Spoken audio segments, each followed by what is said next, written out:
كنا يوم أمس مع أعظم آية في كتاب الله جل وعلا، وتحدثنا عن الجملة الأولى منها، وهي قول الله جل وعلا: الله لا إله إلا هو. وانتهى الوقت قبل أن نكمل الحديث عن صفات الله جل وعلا وعن أفعال الله جل وعلا، أليس كذلك؟ نكمل ما تبقى وندخل في بقية الآية.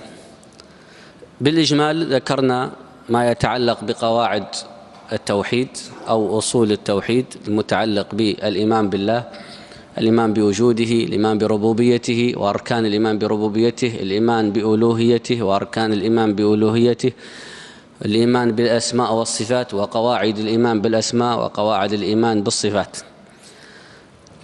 وبقي أن نتكلم على الأفعال، أفعال الله سبحانه وتعالى، ونذكر أن أفعال الله جل وعلا تدور بين أمرين اثنين لا تخرج عنهما. الأمر الأول العدل، والأمر الثاني الفضل.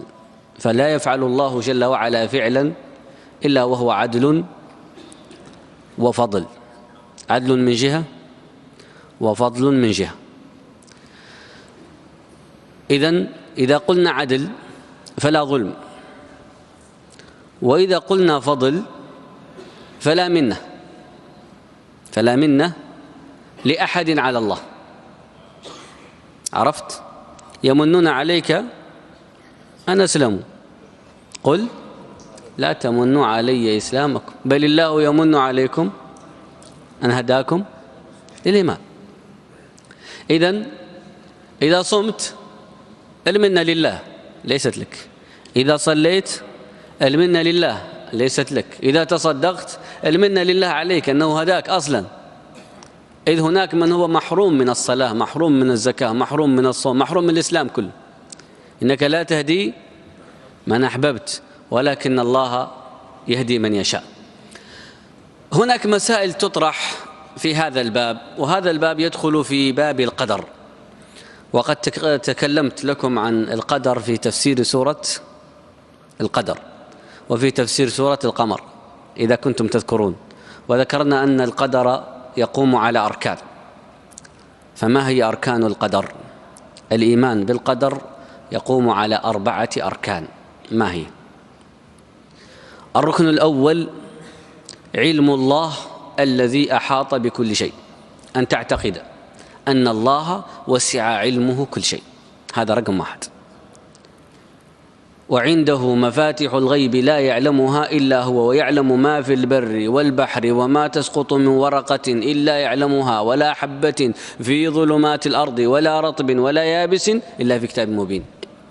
هو أعلم بكم إذ أنشأكم من الأرض وإذ أنتم أجنة في بطون أمهاتكم ألا يعلم من خلق وهو اللطيف الخبير. ربنا وسعت كل شيء رحمة وعلما.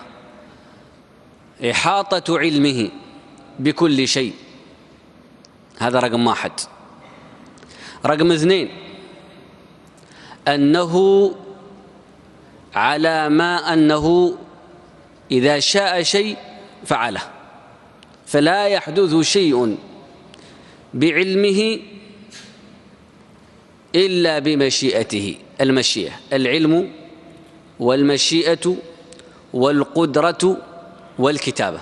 العلم أولا، والكتابة ثانيا، والقدرة ثالثة، والمشيئة 4. هذا بالترتيب. علمه وسع كل شيء، كتابته لما علم، يعني ما علمه كتبه، وكل شيء أحصيناه في إمام مبين. ما علمه وكتبه قادر على تنفيذه إذا أراد تنفيذه، وهذا اللي يسمى القضاء، وهو تنفيذ القدر. ثم ربط ذلك التنفيذ بالمشيئة، فإذا شاء أمضى وإذا شاء لم يمضي.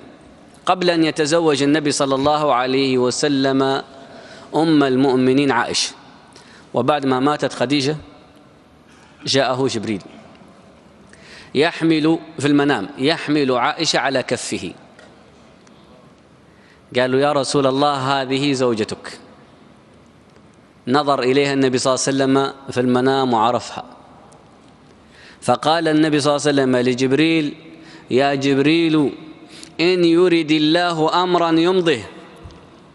فأراد الله وأمضى الله. وكانت عائشة قبل النبي صلى الله عليه وسلم مخطوبة لرجل آخر، ترى كانت مخطوبة، كان مملك عليها ابن عمها كما يقولون، فأبى الله إلا أن تكون عائشة زوجة محمد صلى الله عليه وسلم. أم المؤمنين صفية بنت حيي بن أخطب كانت لرجل آخر، وأبى الله إلا أن يأخذها من ذاك ويعطيها لرسول الله.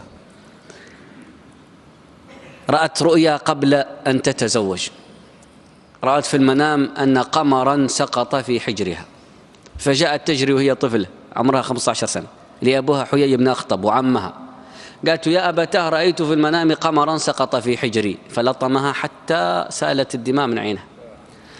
قال لها: أترغبين أن تتزوجي نبي العرب؟ فدعا عمه وقال: جيب ولدك خلينا نزوج البنت ياخذها محمد. وشوي ويجي غزوة الأحزاب، عفوا غزوة خيبر، وتفتح خيبر، ويقتل حيي بن أخطب، ويقتل عمها، ويقتل زوجها، وتؤخذ سبي، وتقول أنها تريد الرسول صلى الله عليه وسلم تسأله عن الرؤيا التي رأت من قبل، ويحقق الله ما أراد، وتكون صفية بنت حيي بن أخطب زوجة لمحمد صلى الله عليه وسلم. بنت أبوها يهودي، عمها يهودي، لكنها أم المؤمنين، إذا شاء الله أمرا أمضاه. فمشيئة الله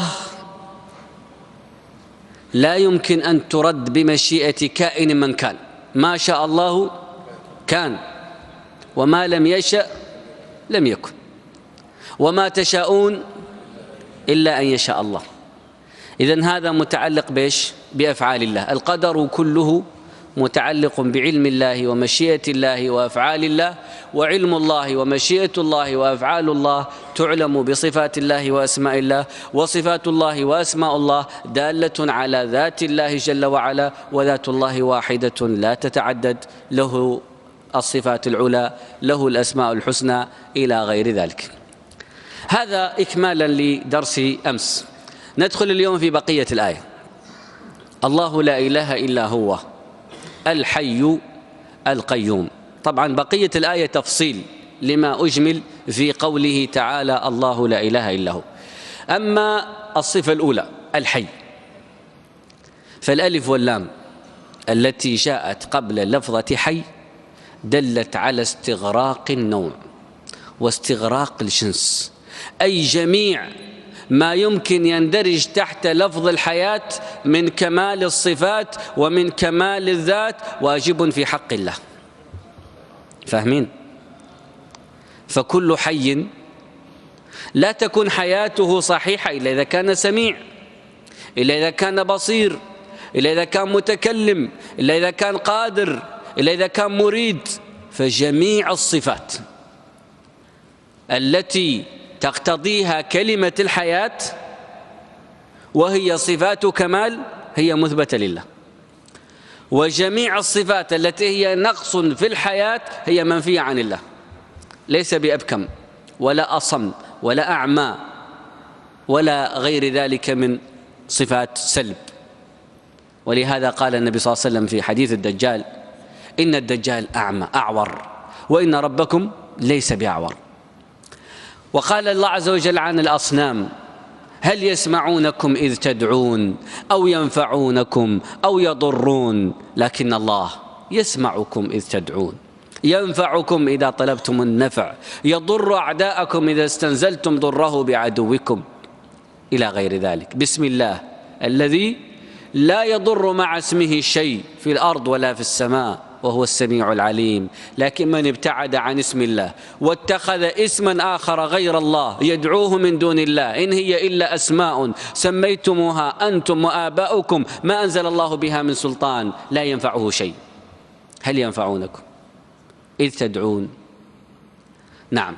إذن الحي كل حياة ولله المثل الأعلى تقوم على مقومات غير حياة الله. كل حياة قبلها موت فهي حياة ناقصة، كل حياة لها بداية فهي حياة ناقصة، كل حياة يتبعها الموت فهي حياة ناقصة، كل حياة تنتهي فهي حياة ناقصة، كل حياة يمر عليها المرض والسقم والنوم والنعاس والألم كلها حياة ناقصة، كل حياة يعتريها الخوف والحزن هي حياة ناقصة. لكن الله حياته لا بداية لها، هو الأول بلا ابتداء لا نهاية لها، هو الآخر بلا انتهاء. حياته لا تقوم بمقومات كما تقوم حياتكم أيها الناس. إذا لم تأكلوا ماذا يكون؟ تموتوا. إذا لم تشربوا تموتوا. إذا اشتد الحر عليكم ما في مكيفات تموتوا. إذا اشتد البرد فوق الحد المعقول تموتوا. إذا تحتاجوا إلى جو، إلى أكل، إلى شرب، إلى أرض تقلكم، إلى سماء تظلكم، إلى ماء تشربونه، إلى طعام تأكلونه، إلى إذا لم تجدوا هذه المقومات فلا حياة. صح ولا لا؟ لكن الله حياته من غير أكل، هو يطعم ولا يطعم، من غير شرب، من غير أي مقوم من مقومات الحياة اللي عندكم. هو خالق الزمان كله، خالق المكان كله، خالق الخلق كلهم، لا يحتاج لشيء مما خلق. هو الغني. يا أيها الناس أنتم الفقراء إلى الله والله هو الغني الحميد، إن يشأ يذهبكم ويأتي بخلق جديد وما ذلك على الله بعزيز. إذن الحي، إذا علمت أن الله هو الحي فاعلم أنك أنت ميت، إنك ميت وإنهم ميتون. والحياة حياتان، حياة مخلوقة وحياة غير مخلوقة. الحياة الغير مخلوقة لله وحده، والحياة المخلوقة لما سوى الله. تبارك الذي بيده الملك وهو على كل شيء قدير، الذي خلق الموت والحياة ليبلوكم أيكم أحسن عملا، وقدم خلق الموت لأنه مكتوب على ما سواه، وثنى بذكر الحياة لأن حياة جاءت بعد الموت ويعقب بها الموت ليست بحياة. الحي القيوم. ما معنى القيوم؟ القيوم مبالغة من القيام بأمور الخلق. الرجال إيش؟ قوامون، كل واحد قوام. قوام صيغة مبالغة من القيام بشؤون بيته، زوجته، أولاده وعياله. لكن الله قيوم، قائم بالكون كله، بملائكته، بإنسه، بجنه، بسماواته، بأرضه، بآخرته، بجنته، بناره، بدنياه، ببرزخه، كل شيء، بالبحار، بالبر، كل ذلك لا يقوم إلا بالله. ومعنى القيوم الذي لا يقوم شيء إلا به، وهو يقوم بدون أي شيء، قائم بذاته ولا يقوم غيره إلا به. لولا الله لما كنتم أحياء فهو الذي أحياكم، لولا الله لما كنتم موجودون أصلا فهو الذي أوجدكم، لولا الله لما كان شيء لأنه هو الذي كون الشيء من لا شيء، إنما أمره إذا أراد شيئا أن يقول له كن. عرفتم؟ القيوم. ولما وصف نفسه جل وعلا بالحي القيوم أكد أن قوامته للكون كله لا يعتريها نقص. كل قوامة غير قوامة الله يعتريها النقص. أنت تنام عن أهلك، تنام ولا لا؟ يحتاجون مستشفى، أنت نايم، لا تصحوني. يحتاجون أكل، خلي بكرة. يحتاجون حاجة معينة، لباس العيد، خلي بعدين. تأخير إما بنوم، إما بتعب، إما بمرض، إما بزعل، إما بفقر. ما عندك، ودك بس ما عندك. صح ولا لا؟ لكن رب العالمين قيوم لا تأخذه سنة ولا نوم. السنة بداية النعاس، والنوم نهاية النعاس. يعني النوم معروف، النوم الموت الأصغر، والموت النوم الأكبر. وكل هذه نقص في الحياة، وكلها منفية عن الله. فهو حي لا يموت، ومع أنه لا يموت لا يحصل له أي حدث مما يشابه الموت، لا نوم ولا نعاس ولا غفلة ولا إلى آخره، ولا نسيان. ما ينسى ولا ينام، ولا يحق له أن ينام. كل يوم هو في شأن. النمل باتصال مع الله، الطير في جو السماء باتصال مع الله، الحيتان في البحر باتصال مع الله، الملائكة في عليائها باتصال مع الله، الإنس والجن في اتصال مع الله. كل يسأله، كل يعبده، كل يلجأ إليه، كل يتمنى رضاه. وإن من شيء إلا يسبح بحمده. وليش قال يسبح بحمده؟ الحمد يكون على ماذا؟ الحمد يكون على النعمة، ويكون الحمد على الفضل، ويكون الحمد على صفات الكمال كلها، صفات الجلال كلها، صفات الجمال كلها. فكل خلق الله مسبح بحمد الله، بإنعامه، بجلاله، بكماله، بإفضاله، بغير ذلك من عطائه ونواله سبحانه. الحي القيوم لا تأخذه سنة. هنا قاعدة التوحيد، نفي وإثبات. الله لا إله إلا هو، لا إله نفي إلا هو إثبات. الحي القيوم إثبات، لا تأخذه سنة ولا نوم نفي. فاهمين؟ هذه صفات مثبتة وهذه صفات منفية. تخيل لو كان الله جل وعلا ينام وأنتم قائمين في التهجد وتدعوا والرب نايم، من بصحيح؟ لكن لا تأخذه سنة ولا نوم. اعبد ربك في أي وقت من ليل ونهار، ما يكون من نجوى ثلاثة إلا ورابعهم. النجوى الكلام الخفي، ولا خمسة إلا وهو سادسهم، ولا أدنى من ذلك ولا أكثر. باقي عدد ما جاء، كل الأعداد جات. أدنى من ذلك إلى ما دون العدد، وأكثر من ذلك إلى ما لا نهاية من الأعداد، إلا وهو معهم أين ما كانوا. وقال تعالى: فأينما تولوا فثم وجه الله، يعني يراكم. الحي القيوم لا تأخذه سنة ولا نوم. قالت عائشة رضي الله عنها: عجبا لسمع الله، ما شاء الله تبارك الله على سمع الله. تخاف تضر الله بالعين. هذه أم المؤمنين تقول تبارك الله على سمع الله، تبارك سمع الله.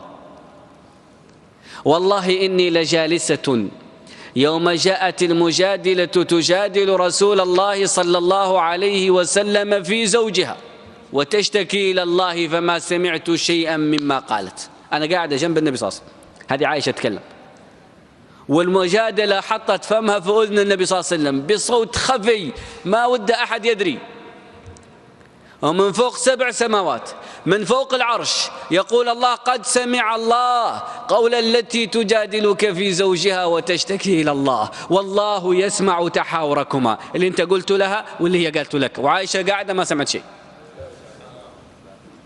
سبحان الله. قال داود يوم أوحى الله إليه أن يرتل الزبور ويجوده، فجوده. الزبور كلام الله، وداود رسول الله، وأعطي مزامير، أعطي 70 مزمار في رقبته، إذا يطلع 70 صوت مختلف. داود من أعجب الأعاجيب في الصوت، معجزته صوته. فيوم بدأ يقرأ الطيور طربت والجبال طربت، فاستأذنت الله أن تؤوب معه، تردد معه، تدخل معه في الجو. فأذن الله للطيور فأخذت تردد بأنغامها مع داود الزبور، وأصبحت الطيور إذا بدأ داود يقرأ تشوف آلاف الطيور جاي. والجبال غارت، قالت له يا ربي هذا كلامك وهذا عبدك وأنا مخلوقة، أذن لي نردد معهم الجبال.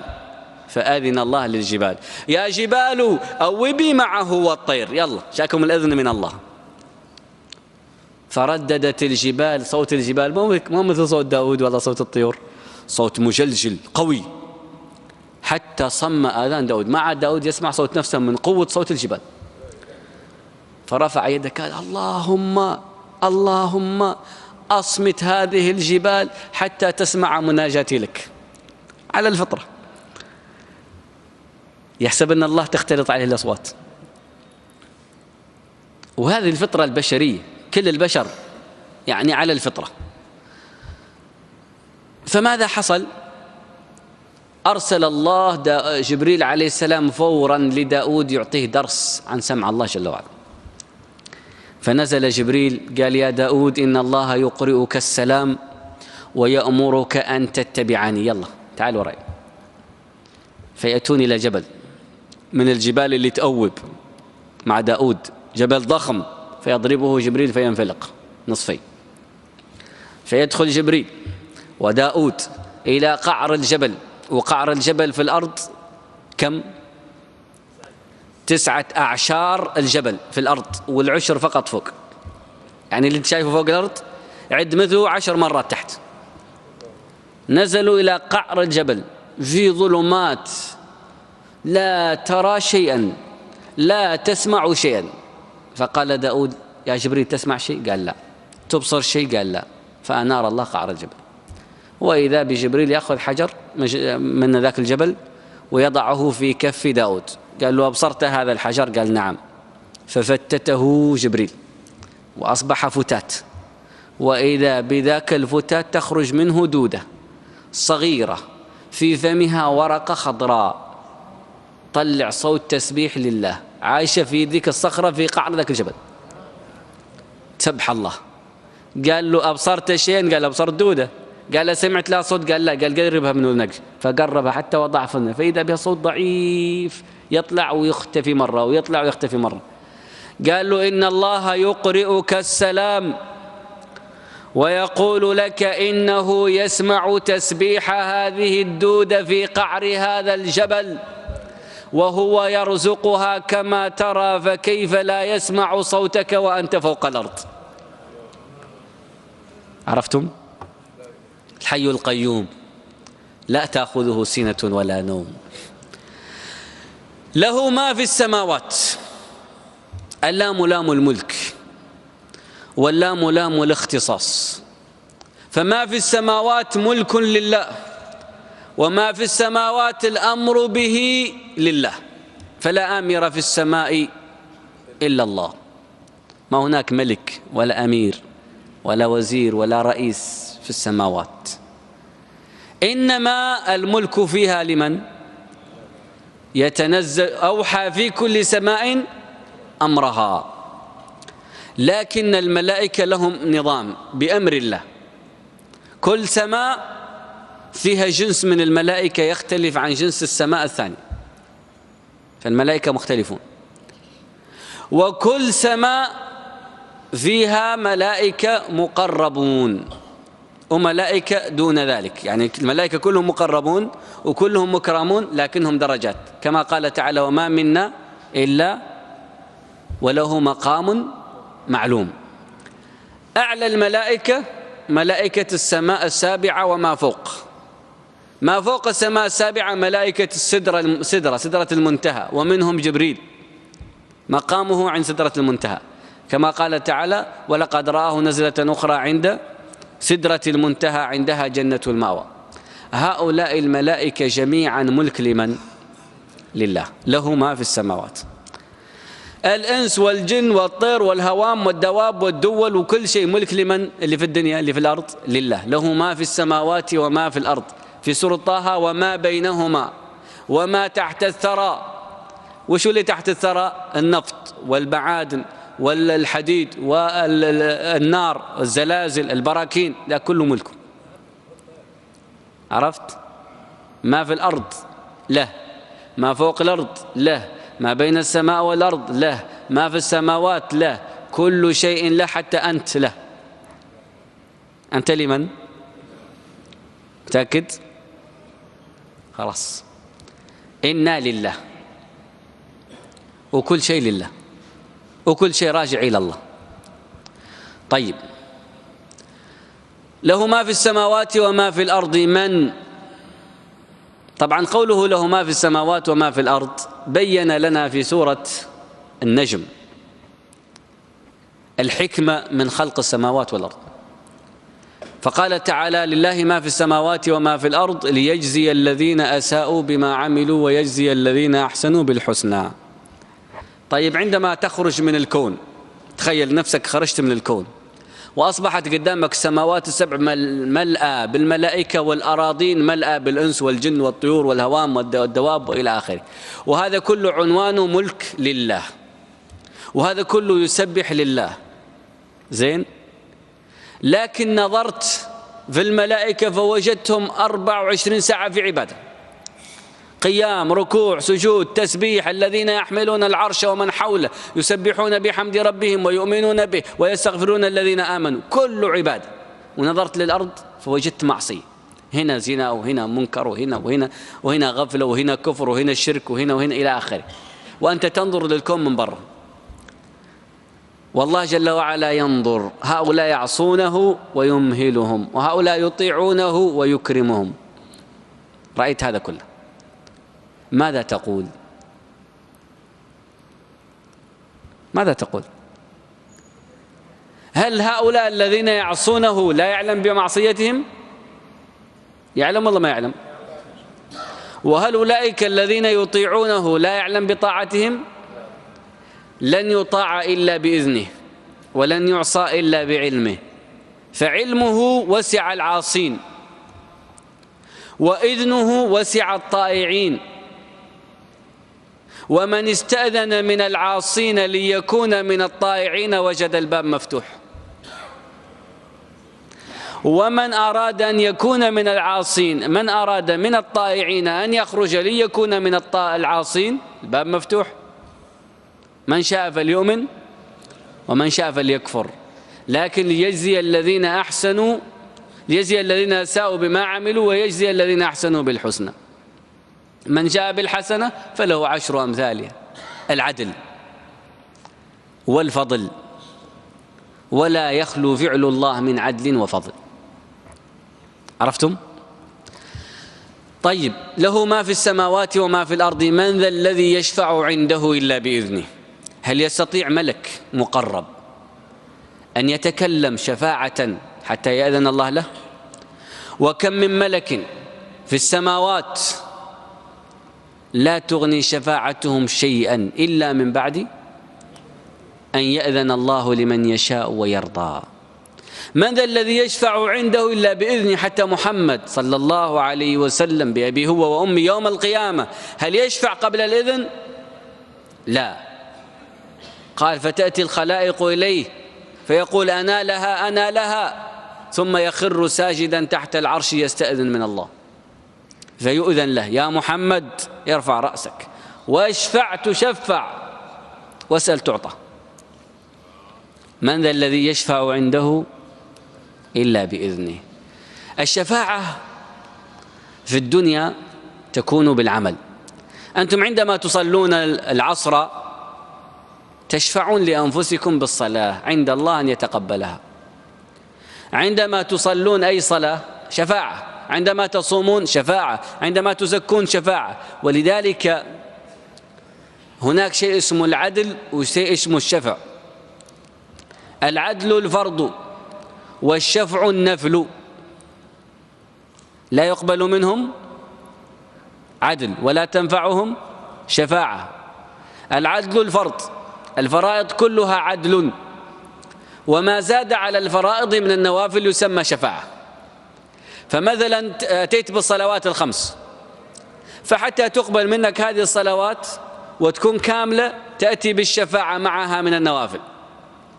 جبت معها الوتر، جبت معها الشفع، جبت معها قيام الليل، الضحى، إلى غير ذلك من الصلوات، شفعت بها الفرض. تقول يا ربي هذا الفرض الذي أمرتني به في الصلاة، ويا ربي هذا شفع، يعني هذا ما يشفع لي عندك حتى تتقبل مني الفرض. ولهذا قال الله عز وجل: وما تقرب إلي عبدي بشيء أحب إلي مما افترضت عليه ولا يزال عبدي يتقرب إلي بالنوافل حتى أحب. عرفت؟ فكل فرض هو عدل وكل نفل هو شفع، لكن من الذي يشفع عنده إلا بإذنه؟ من الذي يستطيع يعمل فرض حتى يأذن الله له، أو يعمل شفع بعد فرض حتى يأذن الله له؟ فاهمين؟ والله لولا الله ما اهتدينا ولا تصدقنا ولا صلينا، ما نستطيع نسوي شيء. عارفين؟ طيب من ذا الذي يشفع عنده إلا بإذنه في مجال ثاني؟ بعض الناس يقول لك أنا ذاهب إلى المدينة المنورة، ماذا تريد؟ أريد أزور النبي صلى الله عليه وسلم في قبره، أطلب منه أن يشفع لي عند الله. زين، تذهب أنت إلى المدينة وتطلب من النبي صلى الله عليه وسلم أن يشفع لك عند الله؟ هذا الطلب يغنيك عن طلب الآخرة والله لا؟ من ذا الذي يشفع عنده إلا بإذنه؟ النبي صلى الله عليه وسلم أذن له بالشفاعة متى؟ في الآخرة وفي حياته، يشفع مرتين، في حياته وهو حي ويوم القيامة. أما ما بينهما فلم يؤذن فيه. بعض الناس يأتي للقبر، ما هو النبي صلى الله عليه وسلم، قبور ثانية، هذا قبر الولي الفلاني وهذا قبر الصالح الفلاني، ذاهب إليه يشفع لي. هذه عقيدة باطلة وقد تؤدي للشرك. وقالوا ما نعبدهم إلا ليقربونا إلى الله زلفى. ما أحد يقربك إلى الله إلا إذا أذن الله، ولم يأذن الله جل وعلا لأحد أن يكون شريك. من ذا الذي يشفع عنده إلا بإذنه؟ يعلم ما بين أيديهم، يعلم ما بين أيديهم. طبعا هنا نكتة مهمة، نكتة ليست مضحكة لكنها نكتة علمية. العلماء يقولون في النكت المسائل اللي دقيقة.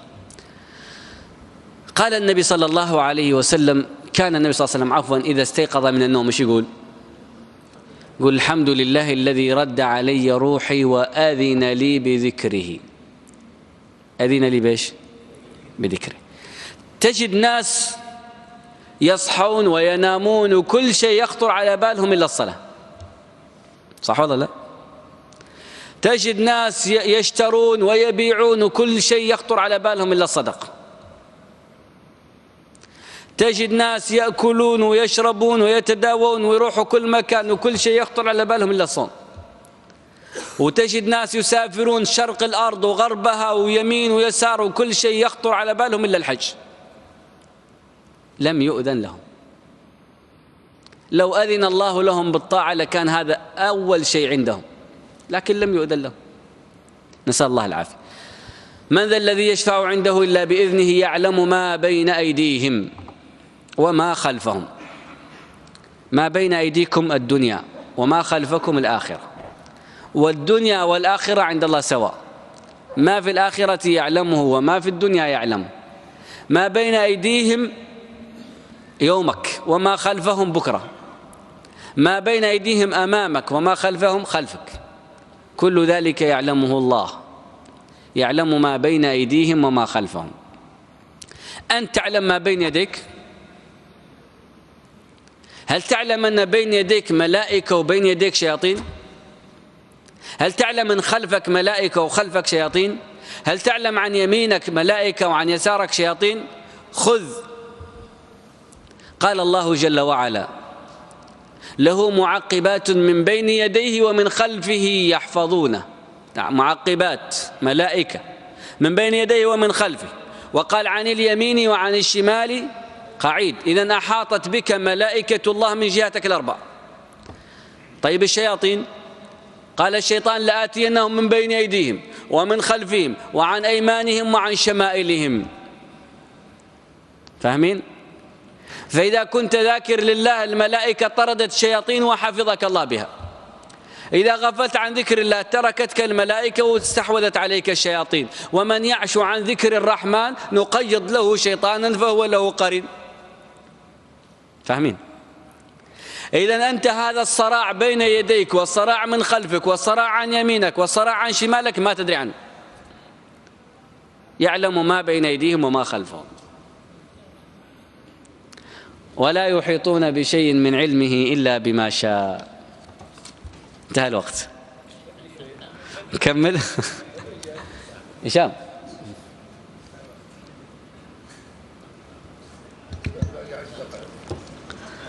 ناخذ وقت الأسئلة، مو مشكلة.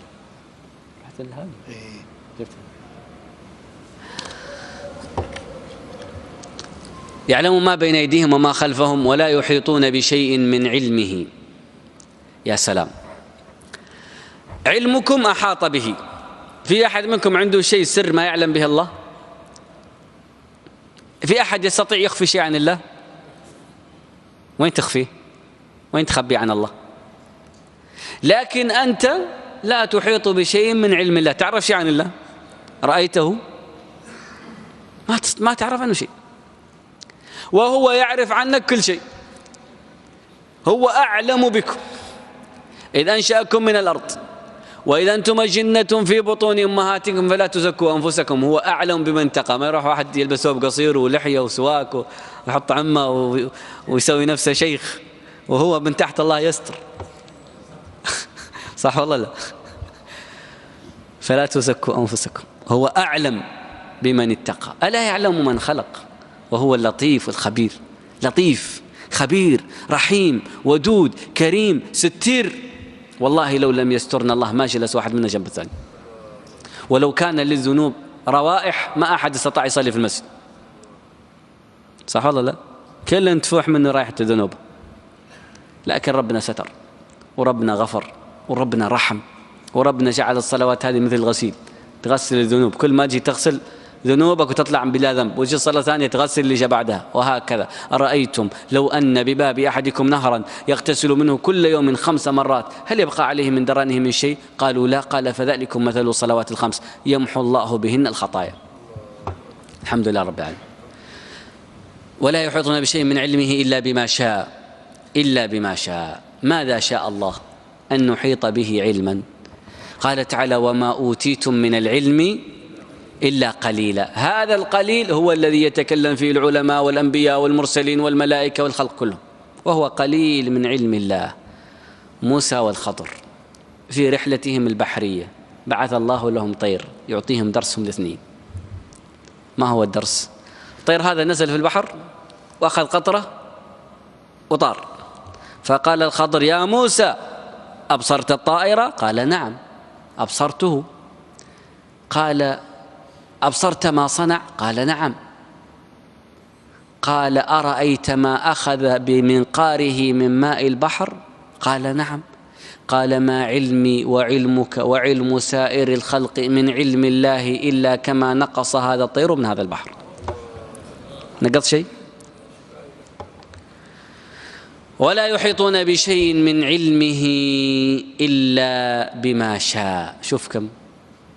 ثم قال وسع كرسيه السماوات والأرض. ما هو الكرسي؟ كثير من الناس يعني يغفل أو أنه يجهل، يقول هذا اللي أنا جالس عليه الآن يسمى كرسي، صح؟ وهذا خطأ. هذا ليس بكرسي، هذا يسمى مقعد ولا يسمى كرسي. الكرسي ما توضع عليه القدم. الآن تحت قدمي تحت هذه الطاولة مخد، هذه المخدة تسمى كرسي في اللغة العربية. فالكرسي ما يضع عليه الجالس قدميه، مسندة القدمين، ولله المثل الأعلى. هذا في العادة الملوك تكون لهم عروش، ويكون تحت العرش محل ما يجلس الملك مسند لقدميه تسمى كرسي تحت. طيب، ولله المثل الأعلى. لم يتكلم الله عن عرشه، وإنما تكلم عن الكرسي، وهو أصغر من العرش بكثير، فقال وسع كرسيه السماوات والأرض. بقي معنا نعرف هذه السعة كيف، فنأتي للحبيب المصطفى صلى الله عليه وسلم ونقول له يا رسول الله، لن يبين القرآن أحد مثلك، أنت المبين. ما معنى وسع كرسيه السماوات والأرض؟ فماذا يقول الحبيب صلى الله عليه وسلم؟ يقول النبي صلى الله عليه وسلم: ما السماوات السبع والأراضين السبع من كرسي الله إلا كحلقة رميت في فلاه.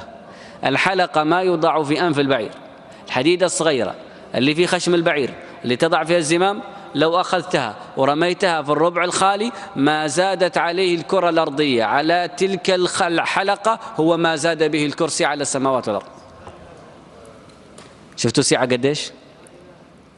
ثم قال بعد ذلك: وفضل العرش على الكرسي كفضل الكرسي على السماوات والأرض. يعني الكرسي مع العرش كحلقة رمية في فلاه. إذن كيف عظمة العرش؟ فإن تولوا فقل حسبي الله لا إله إلا هو عليه توكلت وهو رب عرش العظيم. أعظم مخلوق خلقه الله العرش، وهو سقف المخلوقات. ما خلق الله مخلوق إلا تحت العرش. حتى الجنة، جنة عرضها السماوات والأرض، عرض وسيع وكذا، لكن سقفها عرش الرحمن. وسع كرسيه السماوات والأرض ولا يؤوده حفظهما. يعني هذه السماوات من اللي يحفظها منها ما تسقط بعضها على بعض؟ يمسك السماوات والأرض أن تزولا ولئن زالتا إن أمسكهما من أحد إلا الله. الآن الكرة الأرضية كيف ذابتة؟ هل تحسب أن الجبال هي اللي مثبتتها؟ الكرة الأرضية إذا خرجت منها ونظرت إليها هي كرة في الفضاء، كرة في هواء. ليش ما ثبتت؟ هناك حكمة إلهية، مغناطيس معين، جاذبية معينة بأمر الله وزنت هذا الكون كله، ما بين السماء والسماء، ما بين السماء والأرض، ما بين الكواكب، الكوكب والكوكب، كل ذلك بمقدار، لا يتقدم هذا ولا يتأخر، وكلهم في فلك يسبحون بأمر الله جل جلاله. شفتوا القادر سبحانه وتعالى. ولذلك أنت تقول احنا الآن جالسين على الأرض وتحتنا الأرض والأرض ذهب. طيب الأرض جالسة على ايش؟ ورد في كتب الإسرائيليات، وهذا من باب التكذيب، أن الله عز وجل خلق ثورا عظيما حمل الأرض بين قرنيه، وخلق حوتا عظيما حمل الحوت الثورة، وخلق جبلا كبيرا حمل ذلك الجبل الحوت، وخلق بحرا. هذا كله كلام فاضي، هذا كله ما أنزل الله به من سلطان، لا ثورا عظيما ولا حوتا عظيما ولا جبلا عظيما. الأرض تجري والشمس تجري والقمر يجري والأفلاك كلها تجري وكل في فلك يسبحون. إذا رأيت تشوف يسبح كما يسبح السابح في الماء أو يسبح السابح في الهواء، كل في فلك يسبح وبأمر الله عز وجل يمتثل حتى يأتي أمر الله. فعندئذ حملت الأرض والجبال فدكتا دكة واحدة، عندئذ تبدل الأرض غير الأرض، عندئذ تمتد الأرض ولا تبقى كرة تصير مثل الفراش، وإذا الأرض مدت وألقت ما فيها وتخلت. ولا يؤوده حفظهما. يعني إذا كان الله حافظ السماوات السبع ما يقربهم شيطان. قال تعالى: والصفات صفا فالزاجرات زجرا فالتاليات ذكرا إن إلهكم لواحد رب السماوات والأرض وما بينهما ورب المشارق إنا زينا السماء الدنيا بزينة الكواكب وحفظا من كل شيطان مارد لا يسمعون إلى الملأ الأعلى ويقذفون من كل جانب دحورا ولهم عذاب واصب إلا من خطف الخطفة فأتبعه شهاب ثاقب فاستفتهم أهم أشد خلقا أم من خلقنا إنا خلقناهم من طين لازب بل عجبت ويسخرون. شفتوا كيف القرآن؟ ولا يؤوده حفظهما. الشيطان احنا ما نشوفه، وإذا قام وتوجه إلى السماء الشهاب يأتي إليه فيقتله بشهاب ثاقب يرمى. لهذا قال الشياطين وأنا لمسنا السماء فوجدناها ملئت حرسا شديدا وشهبا وأنا كنا نقعد منها مقاعد للسمع فمن يستمع الآن يجد له شهابا رصدا. يلا انطلقوا يا معشر الجن والإنس إن استطعتم أن تنفذوا من أقطار السماوات والأرض فانفذوا. يلا تستطيعوا أنتم الآن تروحوا السماء وتجوا؟ تستطيعوا يا ناس؟ تستطيعوا يا جن؟ ما يستطيعوا. إن استطعتم أن تنفذوا من أقطار السماوات والأرض فانفذوا لا تنفذون إلا بسلطان فبأي آلاء ربكما تكذبان. ولا يؤوده حفظهما وهو العلي العظيم جل جلاله. العلو صفة ثابتة لله والعظمة صفة ثابتة لله، ولما كان العلو صفته كان الأدب معه التواضع، فأحب العبادات إلى الله ما كان فيه الإنسان أقرب إلى الأرض وهو السجود. عرفت؟ والعظمة رداؤه إزاره صفته كبرياء والعظمة، فالتواضع صفة أن يتصف العبد بعبوديته لله بصفات العبودية. قال بعض السلف قال كلما تحقق العبد بصفات العبودية جاءه المدد من الله.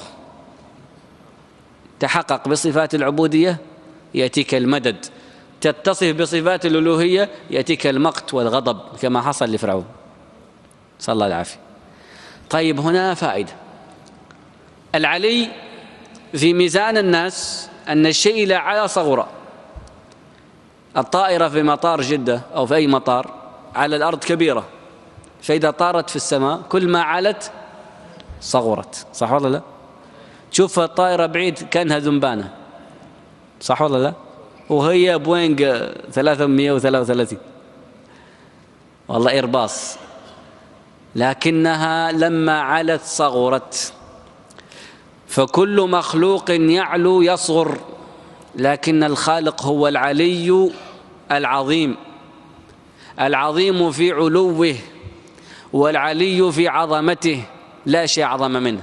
علو الله صفة ثابتة، سبح اسم ربك الأعلى، والفطرة جبلت على ذلك. الجارية قال لها النبي صلى الله عليه وسلم الله فأشارت بأصبعها إلى السماء قال اعتقها فإنها مؤمنة. بهذا تنتهي آية الكرسي وينتهي الوقت.